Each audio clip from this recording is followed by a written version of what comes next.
မေတို့ကလည်းအားရှိရင်ပြောမယ်ဆိုတာကြီးပဲ ဟဲ့ကောင်ငါစေတနာနဲ့ပြောတာနေတို့ကမိဘမေတ္တာကိုနားမလဲကြအောင် မိဘမြတ်တာတဲ့အမေကအဖွားနဲ့တဲ့လို့လား 哎呦我的妈！ ပြို့တော့အတင်းတော့ဘယ်ပြန်လာတာတော့ ဟိုဘလန်းပြန်လာတာမောင်ခွေးတို့ရေ 哎呦我的妈！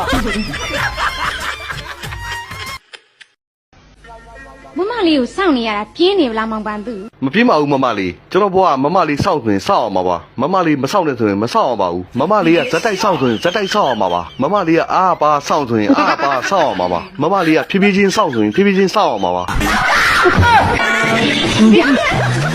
哎呦我的妈！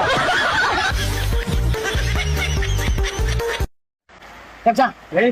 ယာရီဥတုလေးကိုပဲပါတယ်တော့မထင်ဘူးလားမိုးလေးကလည်းကြာဖွေးဖွေးနဲ့ရွာနေတော့အဲ့ဒါဘာဖြစ်လို့